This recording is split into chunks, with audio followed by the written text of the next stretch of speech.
Maithili express.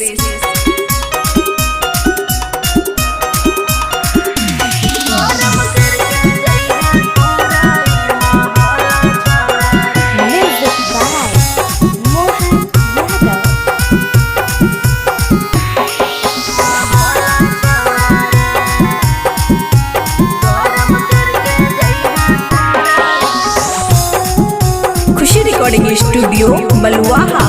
DJ वाला रे छौरा, डीजे वाला रे, डीजे वाला रे छौरा, डीजे वाला रे तनी वॉल्यूम किसके धैले रे।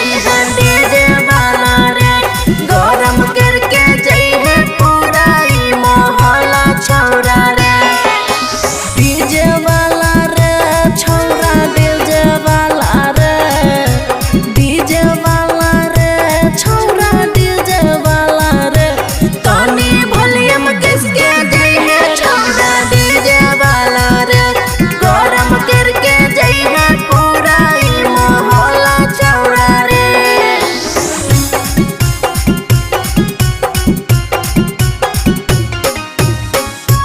गरम करके जइहे पूरा ई मोहल्ला छौरा रे,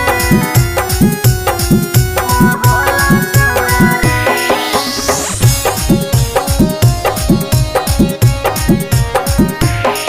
हेरे दही धैयान छोरा अपन काज में, बाजा दही गाना फूलो आवाज में। हेरे दही धैयान छोरा अपन काज में, बाजा दही फूल गाना आवाज पे।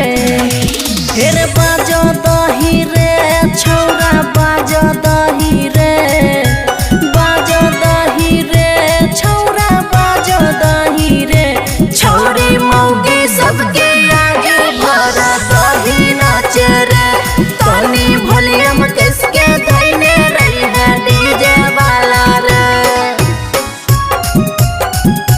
गरम करके जइहे पूरा ई मोहल्ला छौरा रे, मोहल्ला छौरा रे।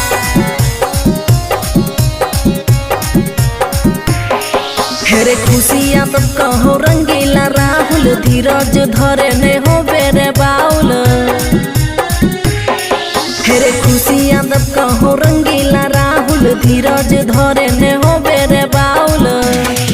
हेरे हाला हाला रे छौरा, हाला हाला रे, हाला हाला रे छौरा, हाला हाला रे तोरा पर गेलो रे आई बड़ी खूब पाला रे तनी वॉल्यूम किसके धैले रही है। डीजे वाला रे। खुशी रिकॉर्डिंग स्टूडियो मलुआहा।